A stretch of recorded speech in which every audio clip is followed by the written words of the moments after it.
자세히 배우시게 될 거고요. 다핏에서는 이 자료 구조의 선형, 비선형 구조, 그리고 알고리즘에 적합한 알고리즘 선택하는 요 정도를 살펴보게 될 겁니다.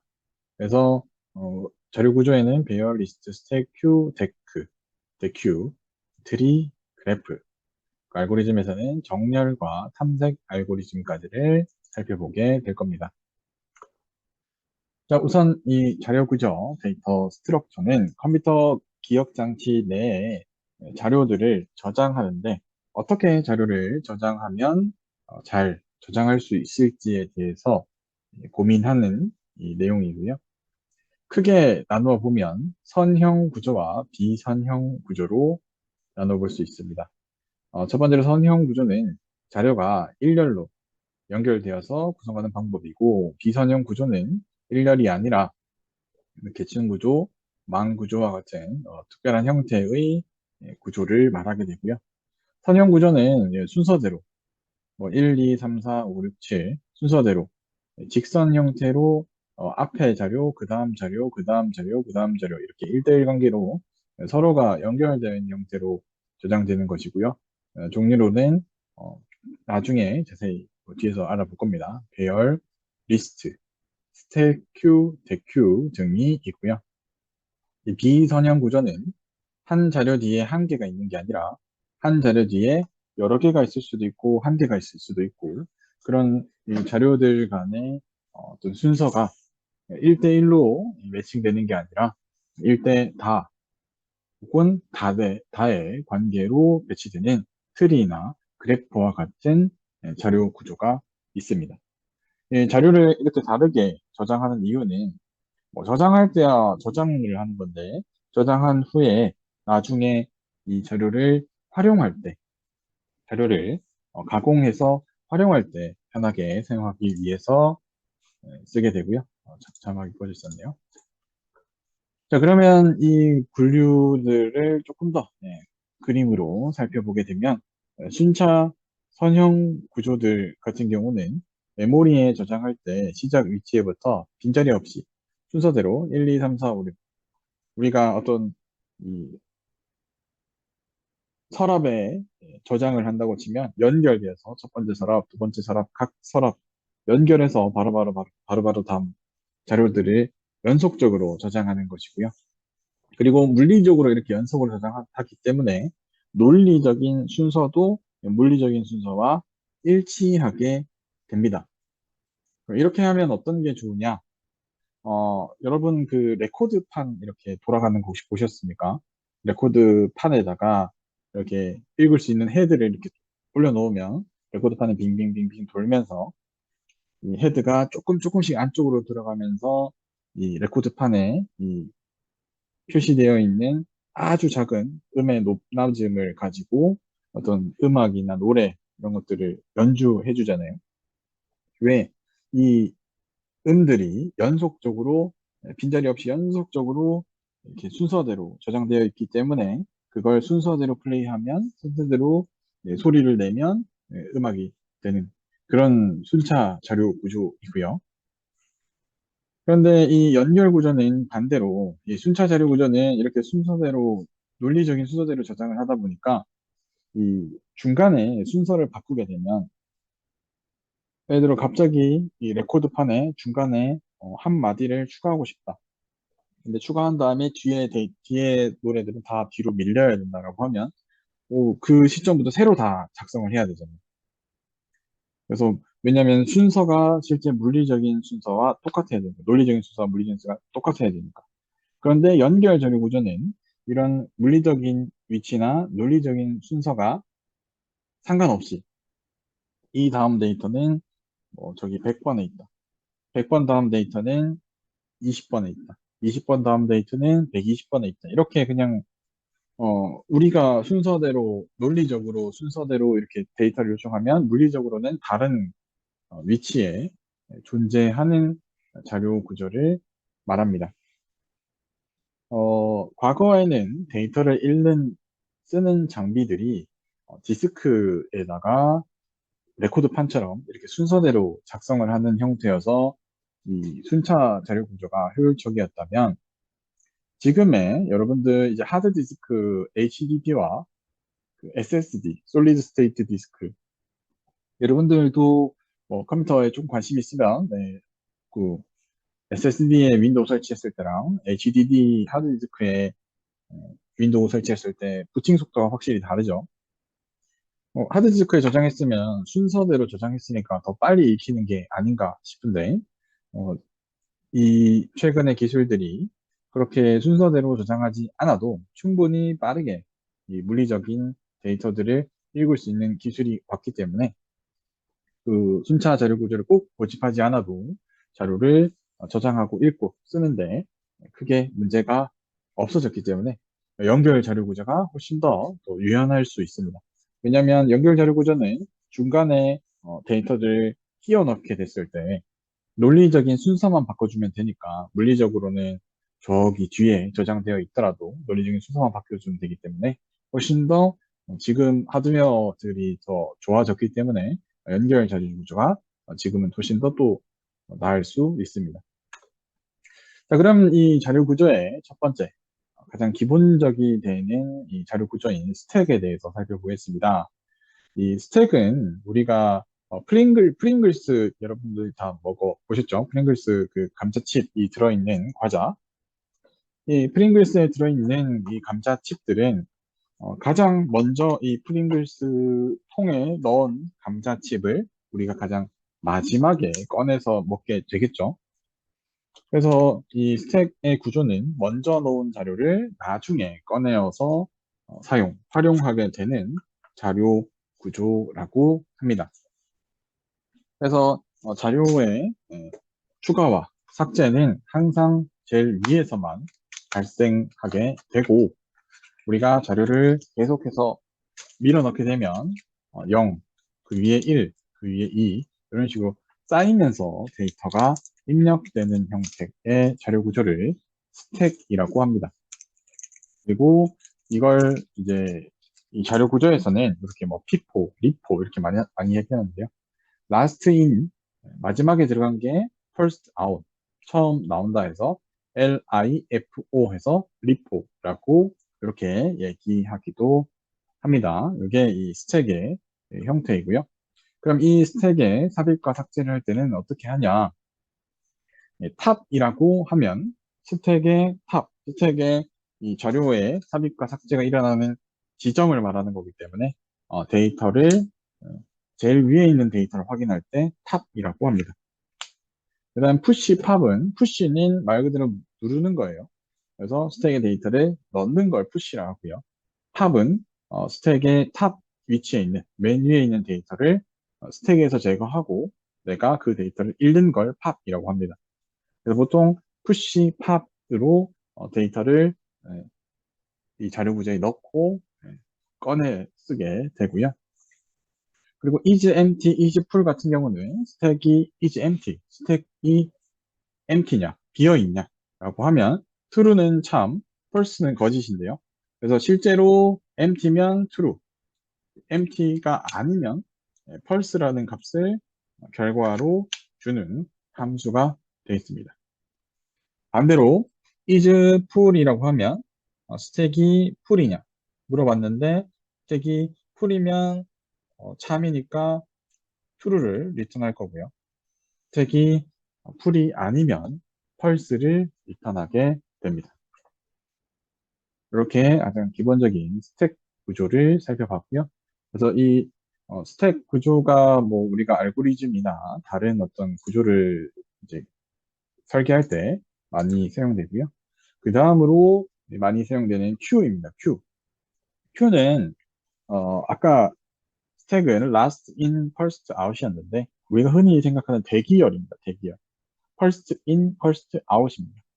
그래서 이 터널 같은 겁니다. 터널이라서 먼저 들어가는 데이터가 먼저 나오게 되는. 그래서 이 queue는 푸시팝으로 하기도 하지만 보통 NQ 데이터를 넣는 거, 대q 반대로 queue에 있는 데이터를 꺼내는 작업. 그래서 NQ, 대q라고 해서 데이터들을 넣고 삭제하는 연산이 있고요. 그래서 스택에서는 삽입 연산을 푸시, 큐에서는 삽입 연산을 NQ, 그리고 위치로는 스택은 무조건 항상 탑에서, 그죠? 맨 위에서 발생을 하게 되고, Q는 삽입 연산은 뒤에서, 삭제 연산은 프론트 앞에서, 대Q. 그래서 NQ, 대Q, 푸시, 탑, 그 스택은 위에서, 프링글스는 위에서 우리가 이렇게 꺼내 먹을 수 있잖아요. 넣을 때도 위에서부터 넣게 되고, Q는 뚫려 있는 터널, 그래서 뒤에서 들어가서 앞으로 나오는 형태의 연산이 있다. 이렇게 가장 많이 사용되는 선역 구조를 살펴봤고요. 다음 이 비선형 구조로는 이 그래프가 있습니다. 그래프는 여러분들이 일반적인 어떤 경로나 어떤 문제, 어떤 노드 간의 관계 이런 거를 이제 그릴 때 많이 사용하게 되는 구조이고요. 이 각 데이터, 원소 사이에 다대다 관계를 표현하는 자료 구조로 객체 자체를 나타내는 이 버텍스 정점, 그리고 이 버텍스끼리 연결하는 간선, 엣지, 들의 집합입니다. 그래서 뭐 전기 회로, 그 최단 거리, 인공지능, 인공지능의 인공신경망, 그런 문제들을 그래프로 그려서 이 문제를 해결하는데요. 그래프의 종류에는 크게 뭐 네 가지로 분류를 하고 있어요. 탑시에서는 뭐 이거보다 사실 분류는 더 많습니다. 일단 이 정점 사이에 이 간선에 방향이 없는 무방향 그래프가 있고요. 무방향. 그 다음에 방향, 반대로 이 방향성이 있는 이 정점 사이의 간선에 방향성이 있는 이런 방향 그래프가 있고요. 이게 뭐 어떻게 보면은 이 방향이 사실 양방향일 수도 있습니다. 어쨌건 이 방향이 있는 게 뭐 예를 들면은 트위터 같은 경우는 팔로워 팔로잉이 있잖아요. 그래서 이 내가 따라가는 방향에서 방향성이 있는 어떤 이 사회적 관계망들 표시할 때 쓰고요. 페이스북 같은 경우는 친구 신청하고 수락해야지만 이 노드 간의 사회관계망끼리 연결이 되니까 그런 이 사회 구조망들은 무방향으로 그려줄 수 있게 됩니다. 그렇게 해서 그게 두 가지 어떤 방향성들을 보여줄 수 있고요. 그다음에 완전 그래프는 각 정점들끼리 최대한 많은, 그러니까 모두가 바로 1대1로 연결될 수 있는 그런 완전 그래프가 있고요. 그럼 가중 그래프는 이 간선, 이 정점들 간의 이 간선에 가중치를 할당하는 겁니다. 보통 여러분들이 최단 거리, 우리 내비게이션 찍게 되면 직선 경로로 가는 게 더 빨라 보이는데 실제 내비게이션 찍으면은 이렇게 삥 둘러가는 게 더 빠르다라고 뜨기도 하잖아요. 그게 저런 이 각 간선에 뭐 혼잡이라든지 시도등이 많다, 그런 여러 가지 요소들을 이 간선 위에다가 가중치를 부여해서 이 최단거리를 검색할 때 이런 형태를 사용하게 됩니다. 내가 실제 그 간선을 넘어서 갔을 때의 소요하는 가중치, 그 무게, 웨이트를 확인해야 되기 때문이죠. 그래서 이 그래프에 사용되는 이 용어들이 좀 탑시에서는 자세하게 나오는데요. 그래서 앞에의 선형 구조보다는 조금 이 비선형 구조에 조금 이 출제 의도가 좀 있는 것 같아서 그 내용들을 좀 상세히 설명드리도록 하겠습니다. 첫 번째로는 이 정점이 있고요. 각 객체들을 정점이라 하고요.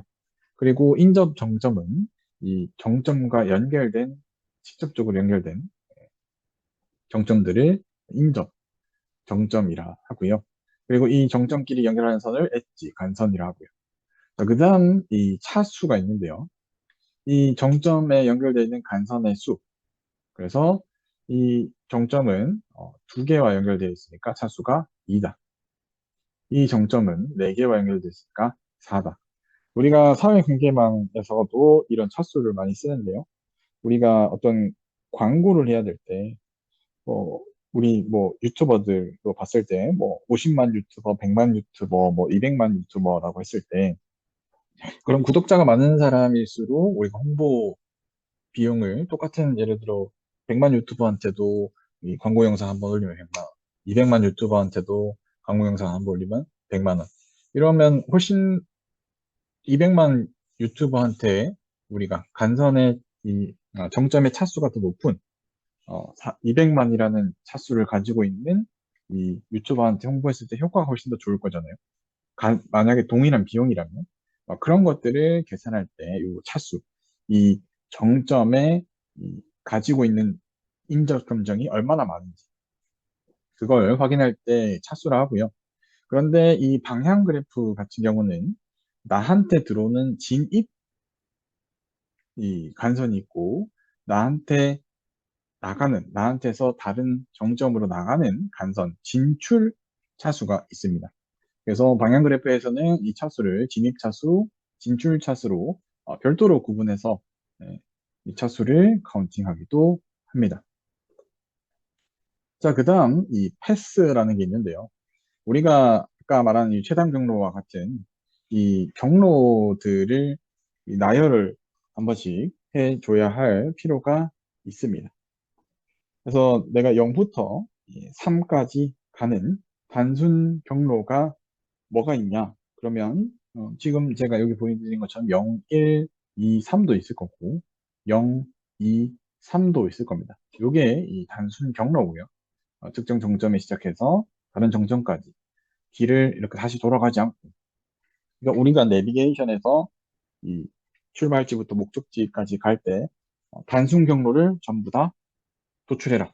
그럼 갈 수 있는 모든 방법이 나오겠죠.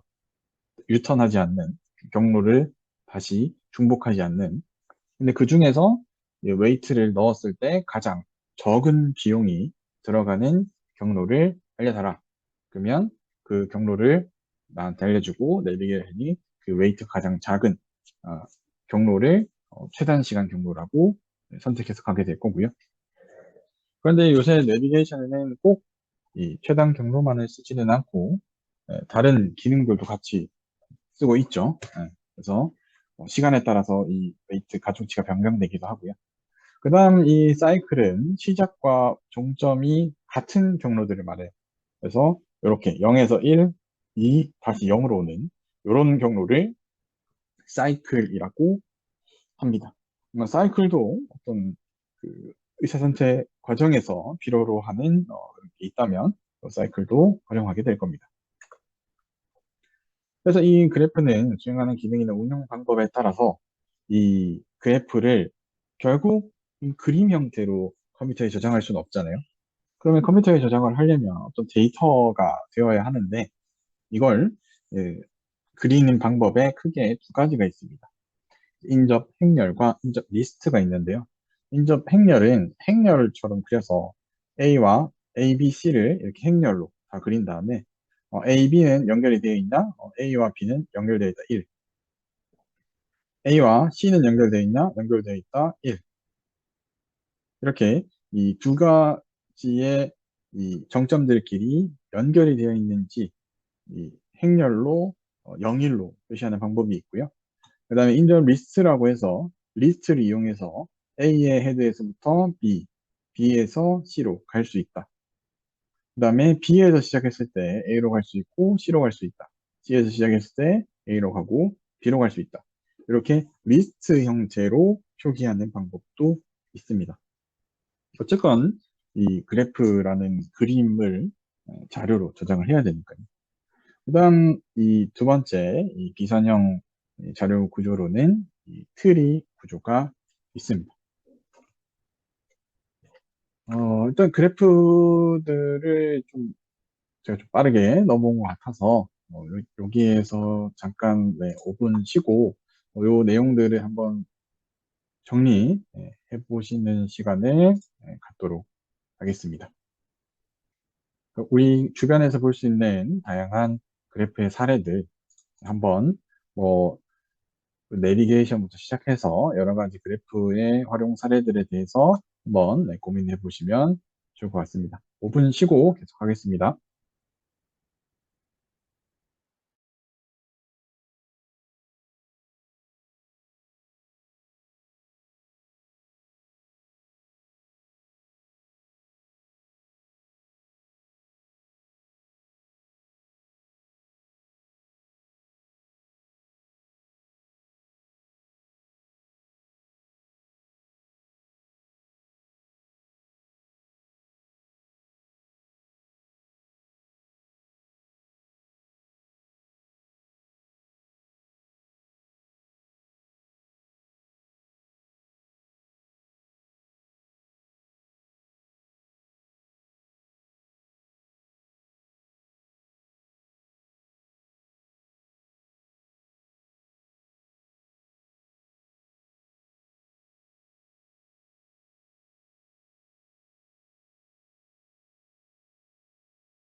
자, 그러면 계속해서 트리를 살펴보도록 하겠습니다. 이 트리는 이 그래프 구조와 다르게 그림 형태로 이렇게 그려지는 게 아니고요. 어, 상위 노드와 이 하위 노드로 구분되는 이 그림입니다. 그래프는 각 노드 그리고 간선 이렇게 구현이 되었지만 이 트리는 이 간선이 상위에서 하위로 같은 이 레벨끼리 그려지는 게 아니고요. 그래서 이 노드의 간선에 붙어 있는 노드들은 그 하위의 노드로 표기되는 구조를 말하고요. 그래서 이 다양한 노드들에 대해서 지칭하는 명칭들이 있는데 각 명칭들에 대해서 살펴보도록 하겠습니다. 일단 뭐 모든 노드에 부모로 오면 부모가 없는 어, 자기 자신이 최상위 노드인 루트 노드가 있고요. 그다음 단말 노드는 반대로 어, 자식이 없는 부모의 노드의 자식으로 이렇게 자식으로 가다가 최하위의 노드들을 단말 노드라고 해요. 그래서 루트 리프. 그래서 나무로 봤을 때 나무가 땅에서부터 이렇게 자라가서 가지치기 가다가 제일 끝에는 잎이 있겠죠. 그래서 리프 노드라고 합니다. 그다음에 인터널 노드, 내부 노드는 단말 노드가 아닌 노드들을 내부 노드라고 하고요. 그다음에 시블링은 시블링 말 그대로 형제, 부모 노드가 같은 E와 F는 시블링이라고 합니다. 부모가 같은 페어런트 부모 노드를 가지고 있기 때문에 그래서 자기 위에는 페어런트 밑으로는 차일드 노드, 부모 노드, 자식 노드 이렇게 얘기하게 됩니다. 그다음 노드의 크기가 있는데요. 사이즈는 자기 자신을 포함한 자기 자신의 자손들, 자식의 자식 모두 포함해서 A 같은 경우는 노드의 크기가 1, 2, 3, 4, 5, 6, 6이 되게 되고요. B의 경우는 B, E, F에서 3이 노드의 크기가 되게 됩니다. 그래서 우리가 나무를 생각해서 여기를 다 끊었을 때 이 나무 가지의 크기라고 생각하시면 되고요. 노드의 깊이는 뎁스 같은 경우는 여기에서 루트까지 가려면 한 칸, 두 칸을 가야 되니까 뎁스가 2다라고 합니다. 높이라고 생각하면 되겠죠. 그 다음에 이 노드의 레벨이 있는데요. 노드의 레벨은 특정 깊이를 가진 노드의 집합들을 말하고요. 그러니까 0 레벨, 그러니까 0의 높이에 있는 노드들이 다 하는 겁니다. 0의 깊이, 정확히 깊이. 그 다음에 레벨 1이라고 하면 루트 노드에서 한 칸만 내려온, 간선으로 한 칸만 자식으로 내려온 모든 노드들을 레벨 1 노드라고 하고요. 레벨 2, 레벨 3 이렇게 각각의 이 레벨 단위로 보게 되고요. 그래서 깊이는 각 이 노드들의 위치, 내가 내 노드로부터 루트 노드로까지 몇 개의 간선을 가야 되는 거가 깊이이고요.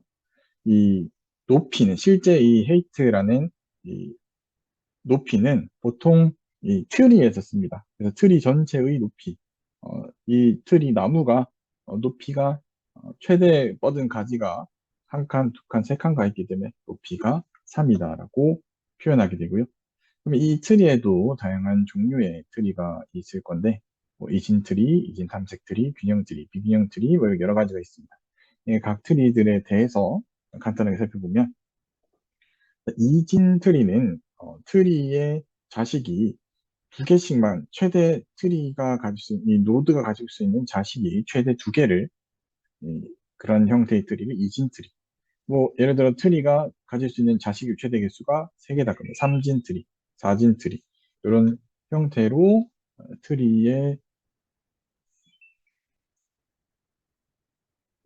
자식의 개수를 제한하면서 트리라고 표현할 수 있고요. 그다음 이 편향 트리는 트리가 이진 트리든 삼진 트리건 어떤 트리인 트리인데 한쪽 방향으로만 이렇게 자식이 있을 때 편향트리라고 합니다. 그리고 포화 이진트리는 이 이진트리가 가득 차 있어서 추가적으로 이 자식 노드가 생기려면 이 트리가 깊이 혹은 높이가 한 칸 더 늘어나야 되는 그런 완벽한 형태로 만들어진 트리를 포화 이진 트리라 하고요.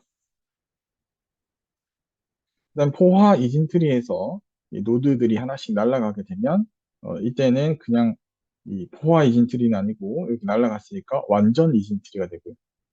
이 완전 이진 트리들이 쭉쭉쭉 내려가다가 이 구조에서 이 부모 노드의 이 날개들이 날아가서 이 균형이 안 맞기 시작하면 그때부터는 일반 이진트리라고 이야기합니다. 그래서 보통 요 이진트리, 포화 이진트리가 문제로 많이 나오니까요. 이진트리다. 각 부모 노드에 가지고 있는 자식 노드의 개수가 최대 2개다. 그럼 이진트리구나. 이 이진트리인데 모두 꽉 차 있다. 그러면 포화 이진트리. 요 정도를 구분하시면 좋고요. 그래프와 마찬가지로 트리도 결국 데이터로 저장을 하려면 이 배열이 되었건 리스트가 되었건 이런 변환이 필요로 하게 됩니다. 그래서 이진 트리를 데이터로 변환을 할 때는 위에서부터 1, 2, 3, 4, 5, 6, 7 그러니까 포화 이진 트리가 되었다고 생각하고 상단에서부터 각 레벨별로 왼쪽에서 오른쪽으로 순서를 붙여가면서 이 위치에 저장을 한다고 생각하시면 됩니다. 그래서 이렇게 거의 완전 이진 트리에 가까운 형태면 이렇게 예쁘게 저장되는데 이런 편향 트리 모양일 경우는 데이터 4개를 저장하는데 이렇게 많은 공간을 활용해야 되는 형태의 데이터 자료 구조가 될 수가 있습니다. 그래서 트리는 보통 이런 형태로 사용하게 되고요. 그 다음에 이 이진 트리에서 우리가 이진 트리를 탐색할 수가 있습니다. 여러분 뭐 친구들이랑 술을 먹거나 할 때 뭐 그런 게임도 있잖아요. 그 소주 병뚜껑에 있는 숫자가 얼마인지 맞추는 그런 게임. 그럴 때 뭐 업 다운으로 맞추잖아요. 거기 나오는 이 병뚜껑에 있는 숫자가 뭐 1에서 50 사이의 숫자이니까 25부터 시작해서 업 다운으로 이 빠르게 그 숫자를 맞춰가는 그 형태와 비슷합니다. 이 이진 탐색 트리는 내가 찾고자 하는 값이 이 트리 어딘가에 있고 그런데 이 트리를 탐색할 때 기준은 항상 루트부터 시작해서 이 트리를 탐색하게 되고요. 이 이진 탐색 트리 같은 경우는 이진 탐색 트리의 왼쪽 자식 노드는 자기보다 작은 값. 이 루트 노드의 오른쪽 자식 노드는 자기보다 큰 값이 예, 저장되게 됩니다. 그래서 30 같은 경우 20보다 크니까 28보다 크고 33보다 작아서 여기 저장되어 있는 겁니다. 그러면 내가 찾고자 하는 수가 19라면 20에서 시작해서 19는 20보다 작으니까 왼쪽으로 15보다는 크니까 오른쪽으로 17보다는 크니까 오른쪽으로 가다 보니까 19가 있네요. 이런 형태의 순서대로 이 탐색을 수행하는 것이 이 이진 탐색 트리입니다. 그러니까 이진 탐색 트리가 되어 있어야 제가 방금 말한 그 노드의 값보다 크면 오른쪽으로, 그 노드의 값보다 작으면 왼쪽으로 이동하면서 노드들을 검색, 탐색하게 됩니다. 이 구조는 아주 많은 데이터, 지금 저희가 예로 든 거는 뭐 10개도 안 되는 데이터이지만 이 데이터가 아주 많아서 몇천 개, 몇만 개, 몇억 개가 된다면 이런 이진 탐색 트리로 자료를, 이 노드를 검색하는 것이 훨씬 효율적이고 빠른 구조를 가질 수 있습니다.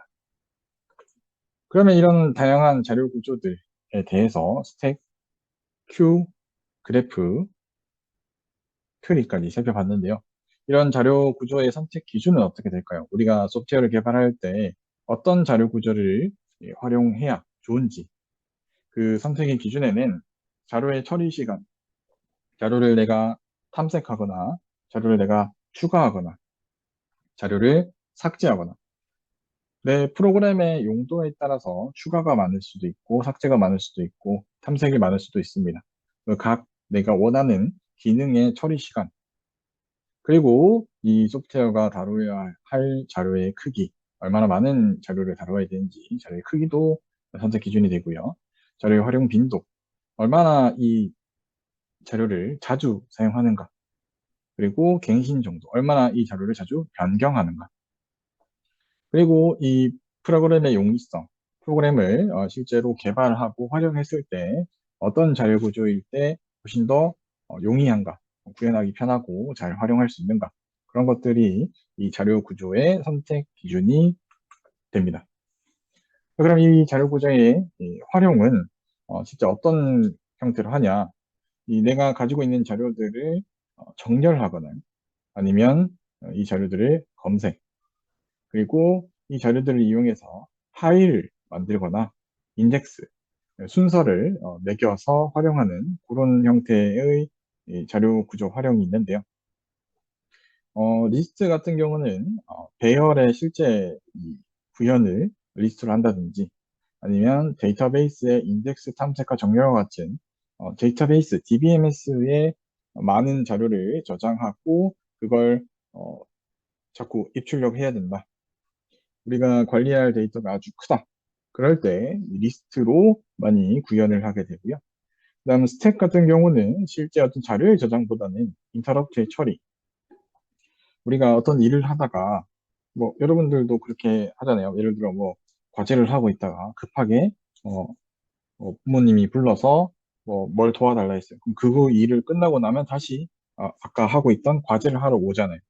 이 인터럽트 처리, 프로그램이 어떤 기능을 수행하다가 갑자기 더 중요한 무언가를 해야 될 때, 이걸 이 스택, 프링글스 아래에 두고 새로운 더 중요한 일을 프링글스 위에 둔 다음에 이걸 처리하고, 다음에 이 처리가 끝나면 다시 아까 넣어놨던 프링글스를 먹는 그런 인터럽트 처리. 그러니까 실제 자료 저장이라기보다는 어떤 알고리즘, 프로그램의 순서를 제어하는 그런 용도로 많이 쓰이고요. 그다음 Q 같은 경우는 말 그대로 대기열이죠. 대기열. 우리가 순서대로 일을 처리해만 하는 일들. 순서가 중요해서 내가 입력한 순서대로. 예를 들어 뭐 키보드에다가 내가 입력을 쭉 했는데요. 근데 컴퓨터가 그 순간에 좀 느려가지고 키보드의 데이터를 컴퓨터가 다 가져가지 못했어요. 그러면 컴퓨터가 CPU가 어느 정도 일을 처리하고 나서 이제 키보드로부터 야, 네가 아까 입력했던 거 가져와 봐라고 했을 때 순서대로 가져와야겠죠. 키보드가 나한테 준 순서대로. 그걸 이 버퍼에 저장하게 될 건데, 그 버퍼가 이 queue로 구성되어 있어서 들어온 순서대로 저장하고 있다가 들어온 순서대로 원하는 이 장치에 전달해주는 이 queue가 있습니다. 그다음에 대queue는 뭐 설명을 따로 드리지 않았는데 queue의 이 양방향입니다. 그래서 뭐 enqueue, dequeue 할 수 있는데 반대로 끝에서부터 꺼낼 수도 있고요. 앞에서부터 넣을 수도 있습니다. 그래서 대큐는 뭐 좀 특이한 구조의 어떤 스케줄링이나 이런 걸 할 때 사용하게 되고요. 그다음에 트리 같은 경우는 뭐 앞에서 봤던 이 정렬, 탐색 이런 데 좀 특성화되어 있어서 특정 문제들, 결정 트리나 게임 같은 경우 게임의 경우도 이렇게 뭐 스킬 트리라 그러잖아요. 순서대로 이렇게 찍어가면서 하는 그런 구조들을 설계할 때 트리를 활용하고요. 그래프는 컴퓨터의 네트워크, 실제 어떤 연결성들이 중요할 때 그 연결을 가지고 새로운 어떤 의사결정을 해야 될 때 그래프를 사용하게 됩니다.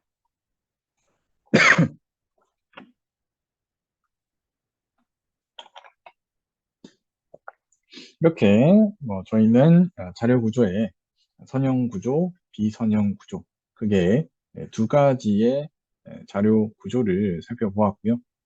이 자료 구조들을 활용해서 다양한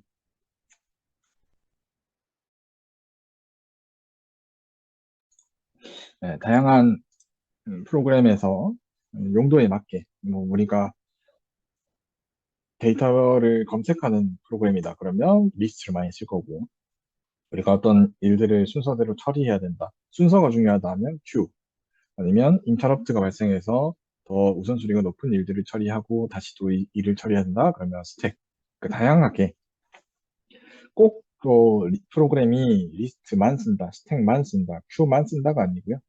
내가 지금 구현해야 되는 기능이 어떤 기능이라면 적절한 자료 구조를 가져다가 쓰는 것이 중요한 자료 구조의 사용 방법이 되겠습니다. 그게 쓰는 것도 뭐 어떤 자료 구조도 있는지를 알아야 나중에 잘 사용할 수 있으니까요. 그래서 다양한 이 자료 구조들의 용도들을 살펴보았습니다. 그러면 다음 주부터 우리가 이 알고리즘에 대해서 살펴보도록 하겠습니다. 이 자료 구조를 활용해서 자료 구조는 어쨌든 데이터들을 저장하는 방법, 데이터들을 불러오는 방법이고요. 이 알고리즘이라는 것은 그 자료들을 활용해서 이제부터 이제 연산을 하는 거죠, 가공을.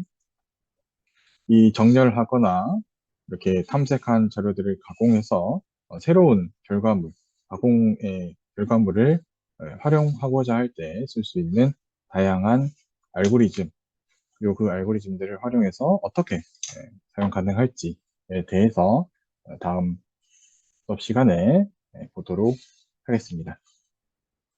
그래서 뭐 다양한 자료 구조들에 대해서 살펴보았기 때문에 뭐 자료 구조들에 대해서도 궁금한 점이 있으시면 별도로 또 질문 남겨주시면 그런 내용들을 활용해서 새로운 내용이라고 하면 뭐 그런 부분들도 설명해 드리도록 하겠습니다. 그럼 이번 시간은 자료 구조까지로 마치도록 하겠습니다. 수고하셨습니다.